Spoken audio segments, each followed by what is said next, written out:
नमस्कार and welcome to my YouTube channel English for all. This is Manish Rai. आज आगामी board परीक्षाओं को ध्यान में रख करके 25 प्रश्नों की यह सीरीज तैयार की गई है और इस सीरीज का नाम है ग्रामर प्रैक्टिस सीरीज। जी, इस सीरीज का नाम है ग्रामर प्रैक्टिस सीरीज और ये ग्रामर प्रैक्टिस सीरीज की चौथी वीडियो है। जी बच्चों, आगामी बोर्ड परीक्षाओं के लिए आइए आज की वीडियो को शुरू से अंत तक देखते हैं। अगर आप आज की वीडियो को शुरू से अंत तक देखते हैं तो मुझे पूरी उम्मीद है कि आपकी आगामी बोर्ड परीक्षा की जो तैयारियां हैं ना वो और मजबूत होंगी। तो आइए आज की वीडियो की शुरुआत होती है क्वेश्चन नंबर 1 से। बच्चों, यदि आप 10वीं के विद्यार्थी हैं या वर्ग 12वीं के विद्यार्थी हैं तो आप विद्यार्थियों के लिए टेक्स्ट बुक से भी क्वेश्चंस की सीरीज़ मैं अपने YouTube पे अपलोड कर चुका हूं। आप लोग उनको भी देख सकते हैं। हर चैप्टर का हिंदी में एक्सप्लेनेशन भी देख सकते हैं, हर चैप्टर की समरी भी देख सकते हैं और चैप्टर वाइज ऑब्जेक्टिव क्वेश्चंस भी आप देख सकते हैं। इसके लिए आप हमारे चैनल पे आइए, वहाँ पे आपका स्वागत है। तो आइए आज की वीडियो की शुरुआत होती है क्वेश्चन नंबर 1 से। बच्चों, कहता है the correct meaning of put on. ये जो फ्रेजल वर्ब देख रहे हैं ना, पुट ऑन, इसका सही अर्थ बताइए क्या होगा। वेयर होगा, राइड होगा, ड्राइव होगा या क्रिएट होगा। बच्चों, पुट ऑन का मतलब होता है पहनना। जी, पुट ऑन का मतलब होता है पहनना। तो राइड का मतलब तो पहनना होता नहीं है, क्रिएट का मतलब पहनना होता नहीं है, ड्राइव का मतलब पहनना होता नहीं है, वेयर का मतलब पहनना होता है। अतः एक का ए होगा। नंबर 2 कहता है चूज द करेक्ट वर्ड। यहाँ पे 4 शब्द हैं, ये मैंने क्वारल लिखा है। क्वारल का मतलब होता है बच्चों झगड़ना। यहाँ पे आपको ये बताना है कि जो क्वारल को हमने 4 प्रकार से लिखा है ABCD में, तो एक जगह क्वारल सही है, बाकी 3 जगह गलत है। तो बच्चों जो सही है ना वो चूज करना है। तो क्वारल ये गलत है, क्वारल ये भी गलत है, क्वारल ये भी गलत है, ये सही है QUARREL। जी, तो नंबर 2 का डी होगा, सही क्वारल डी है। नंबर 3 चलिए बच्चों। नंबर 3 कहता है आई विश आई खाली स्थान मिनिस्टर। काश मैं मंत्री होता। जी, आई विश आई खाली स्थान मिनिस्टर, काश मैं मंत्री होता। यह बच्चों एक कोरी कल्पना है। जी बच्चों, तो कोरी कल्पना वाले वाक्यों में आपका सब्जेक्ट सिंगुलर हो या प्लूरल हो, याद रखिएगा, कोरी कल्पना वाले वाक्यों में आपका सब्जेक्ट सिंगुलर हो या प्लूरल हो, आंखें मूंद करके क्रिया के रूप में वेयर का प्रयोग करेंगे। किसका प्रयोग करेंगे? वेयर का। I wish I were a minister, काश मैं मंत्री होता। या बच्चों अगर हो जाएगा कि I wish she were a minister, काश वह एक मंत्री होती, तो सी के साथ भी वेयर, आई के साथ भी वेयर, किसी व्यक्ति का नाम हो उसके साथ भी वेयर। क्यों?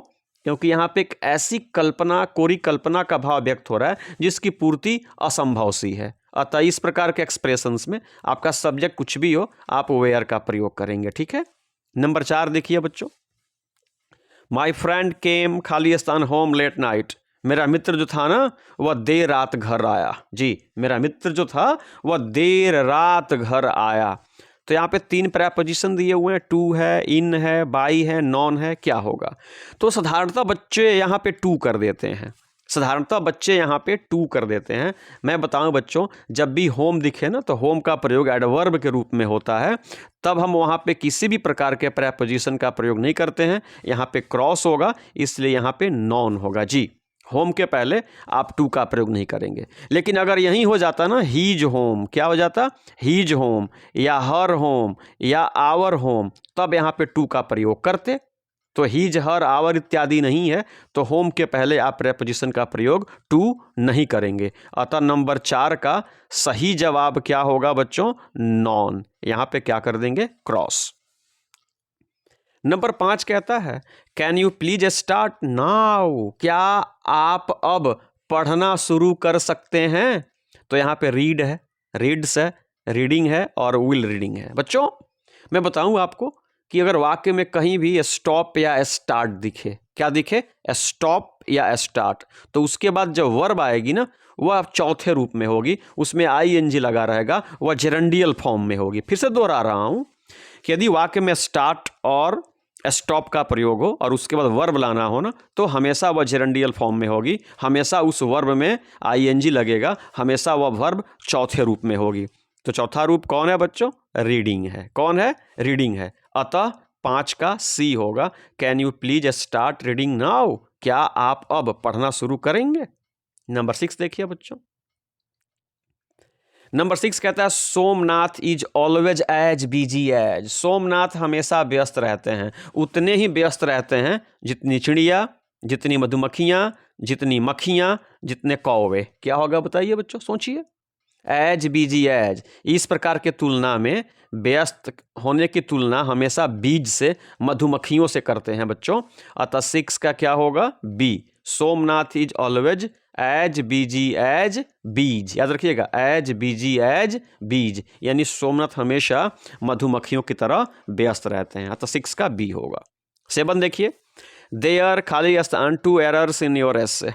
आपकी एसे में 2 गलतियां थी जी। याद रखिएगा बच्चों, जब भी किसी वाक्य की शुरुआत देयर से हो जी, तो उस देयर को इंट्रोडक्टरी देयर कहते हैं जी। जब भी किसी वाक्य की शुरुआत देयर से हो तो उस देयर को इंट्रोडक्टरी देयर कहते हैं। और ऐसे वाक्यों में है ना, क्रिया का प्रयोग जो होता है ना, वह खाली स्थान के ठीक बाद देखिए। अगर सिंगुलर नाउन या प्रोनाउन है तो क्रिया सिंगुलर होगी, अगर प्लुरल नाउन है तो क्रिया प्लुरल होगी। तो आप देख रहे हो 2 एरर्स, कितनी गलतियां? 2 गलतियां, तो प्लुरल हो गई, इसलिए यहां पे क्या हो जाएगा? वेयर हो जाएगा। याद रखिएगा, जब भी किसी वाक्य की शुरुआत देयर से हो तो उस देयर को इंट्रोडक्टरी देयर कहते हैं। और उस वाक्य में यदि वर्ब भरना हो ना, तो वर्ब के बाद देखिए। अगर नाउन सिंगुलर है तो सिंगुलर वर्ब होगा, प्लुरल है तो प्लुरल वर्ब होगा। तो चूंकि यहाँ पे 2 एरर्स है, 2 गलतियां हैं, तो वो प्लुरल हो गया, तो क्रिया भी हमारी वेयर प्लुरल हो गई। नंबर 8 देखिए बच्चों, वन ऑफ द प्लेयर्स खाली स्थान इंजर्ड, यानी खिलाड़ियों में से एक घायल हो गया जी। खिलाड़ियों में से एक घायल है। तो बच्चों ये वन ऑफ गांठ बांध लीजिए। वन ऑफ के बाद नाउन और प्रोनाउन दोनों प्लुरल आते हैं जी। वन ऑफ के बाद नाउन और प्रोनाउन दोनों प्लुरल आते हैं, लेकिन क्रिया हमेशा सिंगुलर होती है जी। याद रखिएगा, वन ऑफ के बाद नाउन आएगा वो भी प्लुरल होगा, प्रोनाउन आएगा वो भी प्लुरल होगा, लेकिन क्रिया जो आएगी ना वो हमेशा सिंगुलर होती है। तो एम होगा नहीं, आर प्लुरल है, इसलिए यहां पे इज होगा। 8 का is, one of the players is injured. Number 9 कहता है choose the incorrect word. Correct नहीं बच्चों, इनकरेक्ट। यहां पे गलत शब्द को चूज करना है, यानी 4 शब्द हमने दिए हैं, 3 शब्द सही है, 1 गलत है, गलत को चुनिए। ये प्रोफेसर साहब ठीक है, ये डिजीज रोग ठीक है, कमिटी समिति ठीक है, लेकिन इनोसेंट की स्पेलिंग गलत है। इनोसेंट की स्पेलिंग में INNOCENT होता है, अतः 9 का बी होगा। इनोसेंट जो है यहां पे इनकरेक्ट वर्ड है। नंबर 10 देखिए बच्चों, 10 कहता है she said that she play tennis. उन्होंने कहा कि वह टेनिस खेलेंगी जी। उन्होंने कहा कि वह टेनिस खेलेंगी। गौर कीजिए, इस वाक्य में 2 क्लॉज है। सी सेड प्रिंसिपल क्लॉज है, और दैट सी प्ले टेनिस जो है ना, यह बच्चों सबऑर्डिनेट क्लॉज है। तो याद रखिएगा कि जब प्रिंसिपल क्लॉज की क्रिया पास्ट टेंस में हो तब सबऑर्डिनेट क्लॉज की क्रिया भी पास्ट टेंस में होती है जी। जब पीसी की क्रिया पास्ट में हो तो एससी की क्रिया भी पास्ट में होगी। तो विल पास्ट है नहीं, हैज पास्ट है नहीं, और हैड के लिए जगह नहीं है, यहां पे क्या हो जाएगा? वुड हो जाएगा। क्या हो जाएगा? Would. She said that she would play tennis. उन्होंने कहा कि वो टेनिस खेलेंगी। 11 देखिए बच्चों, टाइम एंड टाइड खाली स्थान फॉर नो मैन। समय और वो भाटा किसी का इंतजार नहीं करते, ग्राहक भी किसी का इंतजार नहीं करता। तो याद रखिएगा बच्चों, नियम क्या है? नियम कहता है कि जब 2 सिंगुलर नाउन एंड से जुड़ करके है ना एक ही आइडिया को क्या करें? एक्सप्रेस करें, तो क्रिया सिंगुलर होती है। लेकिन यह उस नियम का एक्सेप्शन है, अपवाद है, अतः यहां पे क्रिया प्लुरल हो गया। याद रखिएगा, टाइम एंड टाइड आए तो क्रिया प्लुरल होगी, लेकिन बाकी हॉर्स एंड कैरेज आए, वो क्राउन एंड ग्लोरी आए, ट्रूथ एंड ऑनेस्टी आए, है ना, स्लो एंड स्टडी आए, तो क्रिया सिंगुलर होगी। लेकिन टाइम एंड टाइड उसका एक्सेप्शन है, इसके साथ आंखें मूंद करके प्लुरल वर्ब था तो वेट का प्रयोग करेंगे। Time and tide wait for no man, तो 11 का सी होगा। 12 है that can not be cured is called, यानी वैसा रोग जिसका कोई इलाज न हो उसे क्या कहते हैं, जिसका कोई इलाज न हो उसे क्या कहते हैं। तो बच्चों हिंदी में तो क्लियर है ना, लाइलाज कहते हैं। क्या कहते हैं? लाइलाज, इसका मतलब कोई इलाज ही नहीं है, उसको क्या कहेंगे? Curable, incurable, credible, incredible. बताइए क्या कहेंगे बच्चों? इनक्यूरेबल कहेंगे। वह डिजीज जिसका कोई क्योर नहीं है, जिसका कोई इलाज नहीं है, वो लाइलाज बीमारी है, तो लाइलाज को क्या बोलते हैं? इनक्यूरेबल। क्या बोलेंगे? इनक्यूरेबल। अतः बच्चों 12 नंबर का क्या हो जाएगा? बी। 13 देखिए, this is Khalistan dog that barked at me, या वही कुत्ता है जो मुझ पे क्या करता था? भौंकता था। This is Khalistan dog that barked at me, या वही कुत्ता है जो मुझ पर भौंकता था। तो हम उस कुत्ते की बात कर रहे हैं जो मुझ पे भौंकता था, अतः पर्टिकुलर डॉग हो गया। तो पर्टिकुलर डॉग हो गया तो आंखें मूंद करके क्या कर दीजिए? द का प्रयोग कर दीजिए जी। नाउन जब पर्टिकुलर हो गया ना, तो ना देखिएगा कि वो सिंगुलर है कि प्लुरल है, वो काउंट है कि अनकाउंट है। अगर पर्टिकुलर सेंस में है तो द का प्रयोग होगा। अतः हम यहाँ पे उस कुत्ते की बात कर रहे हैं जो मुझ पे भौंकता था, तो पर्टिकुलर डॉग हो गया, इसलिए आंखें मूंद करके 13 में सी द भर दीजिए। नंबर 14 पे गौर कीजिए बच्चों, ये इंपॉर्टेंट आपके लिए। Hardly had I went out, अभी मैं बाहर गया भी न था, अभी मैं बाहर गया भी न था, इट बिगन टू रेन, की बारिश क्या हो गई? शुरू हो गई। तो याद रखिएगा, यदि कोई वाक्य हार्डली से शुरू हो, कैसे हो? हार्डली से, तो उस सेंटेंस में देन नहीं आता, दैट भी नहीं आता, दैन भी नहीं आता, व्हेन आता है। तो यहाँ पे हम क्या भरेंगे? व्हेन। यानी अभी मैं बाहर गया भी न था कि बारिश शुरू हो गई। तो हार्डली से जब भी वाक्य शुरू हो ना, तो एक क्लॉज की शुरुआत हार्डली से है, तो दूसरे क्लॉज की शुरुआत बच्चों व्हेन से होगी। तो 14 का डी होगा। 15 कहता है सी विल नॉट सक्सीड, वह सफल नहीं होंगी जी। सी विल नॉट सक्सीड, वह सफल नहीं होंगी अनलेस सी हर बेस्ट, यानी वह तब तक सफल नहीं होंगी जब तक वह अपना बेस्ट ना करें, अपना सर्वोत्तम ना करें। ठीक है, तो देखिए बच्चों, इसमें भी दो क्लॉज है, एक है सी विल नॉट सक्सीड और एक है अनलेस सी हर बेस्ट। तो सी विल नॉट सक्सीड जो है बच्चों, यह पीसी है। क्या है बच्चों? पीसी है। और अनलेस से शुरू होने वाला क्लॉज ये सबऑर्डिनेट क्लॉज है, और हम इसको कंडीशनल क्लॉज भी कहते हैं। क्या कहते हैं बच्चों? Conditional clause. तो कंडीशनल क्लॉज में सामान्यतः सिंपल प्रेजेंट टेंस का प्रयोग होता है जी। कंडीशनल क्लॉज में सामान्यतः सिंपल प्रेजेंट टेंस का प्रयोग होता है, और सिंपल प्रेजेंट में क्रिया का पहला या क्रिया का पांचवा रूप आता है। तो यहाँ पे सी है, तो क्रिया का पांचवा रूप क्या होगा? ट्राइज। क्या होगा? ट्राइज होगा। अर्थ पे आइए, she will not succeed unless she tries her best, जब तक वह अपना सर्वोत्तम प्रयास नहीं करेंगी तब तक वह सफल नहीं होंगी। अतः 15 का बी सही होगा। बच्चों 16 देखिए, इट इज पॉइजन, या जहर है। अगर वीडियो पसंद आ रही हो तो लाइक करने में कंजूसी ना करें, सब्सक्राइब करने में भी कंजूसी ना करें, अपने सुझाव देने में भी बच्चों कंजूसी ना करें, और बेल आइकन भी दबाएं ताकि मेरी मेहनत आप तक अवश्य पहुंचे। आइए क्वेश्चन नंबर 16 देखते हैं। कह रहा है बच्चों कि इट इज पॉइजन, यह जहर है, यू नॉट ड्रिंक इट, आप इसे नहीं पिए। अगर एक बार जहर पी लोगे तो इसके बाद कोका कोला भी नहीं पी पाओगे बच्चों, है ना। तो विल करें कि शैल करें कि शुड करें कि मस्ट करें? सोचिए, यह जहर है, आपको यह नहीं पीनी चाहिए। तो बच्चों जब भी वाक्य में कंपल्सन का भाव हो, बाध्यता का भाव हो, यानी ऐसा करने से भारी आपको क्षति हो जाएगी, भारी आपको नुकसान हो जाएगा, आपको भारी दंड चुकाना पड़ेगा, तो कंपल्सन का भाव बताने के लिए हमेशा मस्ट करेंगे। क्या करेंगे?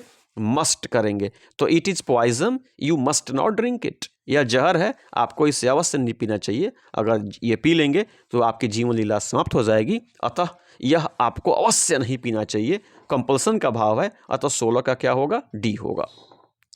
17 कहता है खाली स्थान you like to have a cup of की, खाली स्थान you like to have a cup of coffee, क्या आप एक कप कॉफी लेंगे? आप उनको ऑफर कर रहे हैं जी, आप उनको क्या कर रहे हैं? ऑफर कर रहे हैं। तो इस प्रकार के पोलाइट रिक्वेस्ट के लिए हमेशा वुड का प्रयोग करें जी बच्चों। पोलाइट रिक्वेस्ट के लिए हमेशा वुड का प्रयोग करें। क्या आप एक कप चाय लेंगे? क्या आप एक कप कॉफ़ी लेंगे? क्या आप थोड़ा खिसकेंगे, है ना? क्या आप मुझे हेल्प करेंगे? तो ये पोलाइट रिक्वेस्ट है बच्चों। तो इस प्रकार के पोलाइट रिक्वेस्ट में हमेशा मॉडल के रूप में वुड लाएं। तो 17 का सी होगा। 18 देखिए बच्चों, कह रहा है 18 कह रहा है कि द फेमिनिन ऑफ बैचलर। बच्चों बैचलर का मतलब होता है कुंवारा, तो कुंवारा बैचलर का हमें फेमिनिन बताना है, यानी इसका स्त्रीलिंग क्या होगा। बैचलर जो है ना कुंवारा लड़का मान लिया जाए इसको, तो इसका फेमिनिन क्या होगा, बैचलर का फेमिनिन क्या होगा। मैड होगा, मेड होगा, या ये मेड होगा, या अनमैरिड होगा। बताइए बच्चों, याद रखिएगा बच्चों, बैचलर का फेमिनिन होगा मेड, MAID, और इसका अर्थ होता है कुंवारी स्त्री। क्या होता है, कुंवारी स्त्री। अतः 18 का B होगा MAID, मेड। 19 कह रहा है non has seen the wind, हवा को किसी ने नहीं देखा है। क्वेश्चन टैग लगाना है बच्चों, हवा को किसी ने नहीं देखा है।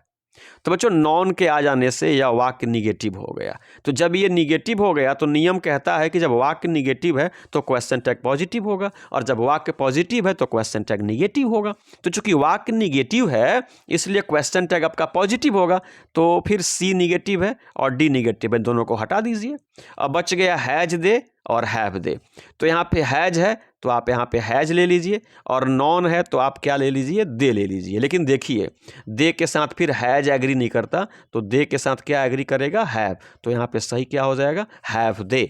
No one has seen the wind, have they, यानी किसी ने हवा को नहीं देखा है ना। अतः 19 का क्या हो जाएगा, B हो जाएगा। बच्चों 20 कहता था प्लूरल ऑफ स्टमक। स्टमक का मतलब होता है पेट। आपको बताना है कि स्टमक का प्लूरल क्या होता है। याद रखिएगा बच्चों कि देखिए CH जो होता है ना सामान्यतः प्लूरल बनने के लिए ES लेता है, लेकिन जब CH का उच्चारण क हो, क्या हो, क हो, तो केवल S लेता है। तो पढ़िए इसे, स्टमक।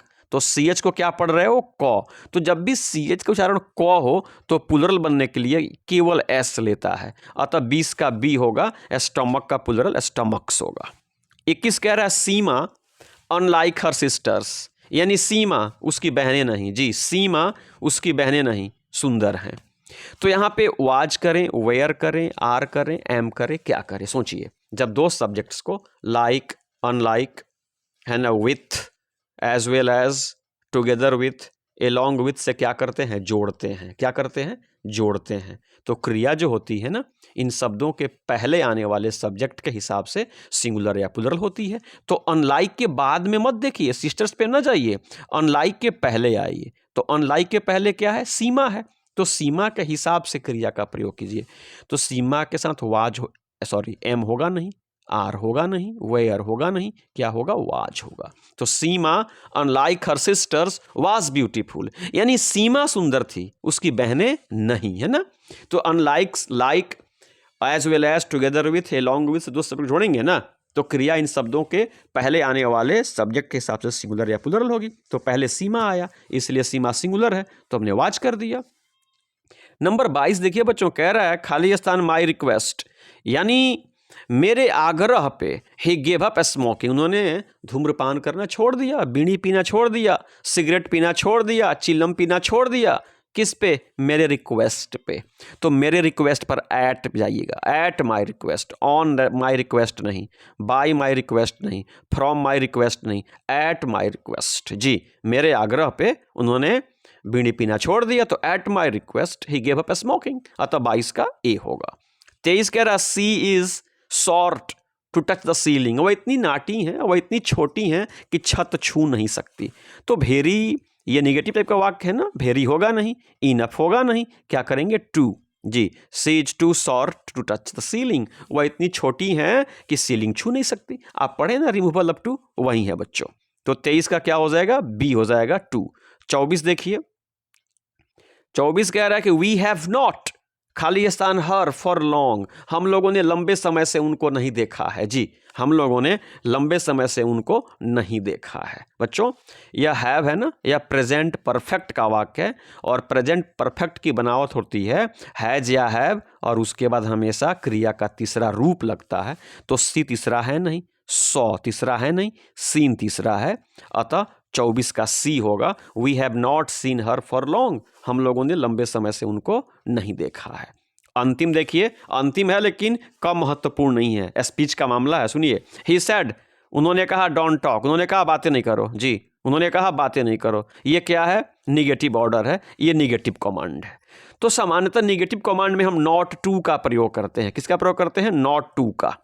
तो देखिए बच्चों, तो नॉट इसमें आया नहीं है, इसमें भी आया नहीं है, इसमें नॉट के बाद टू आया नहीं है, ये सही हो जाएगा। ही फॉरबेड मी टू टॉक। याद रखिएगा बच्चों, ये जो फॉरबिड का भी टू फॉरबिड है, और जब फॉरबिड आता है ना तब नॉट का प्रयोग नहीं होता। याद रखिएगा, फॉरबिड के साथ नॉट का प्रयोग नहीं होता। इसका अर्थ ही होता है उसने मना किया। ही फॉरबिड मी टू टॉक, उन्होंने मुझे बात करने से क्या किया, मना किया। अतः 25 का बी होगा। और स्मरण रहे कि कभी भी फॉरबिड के साथ नॉट का प्रयोग नहीं करें।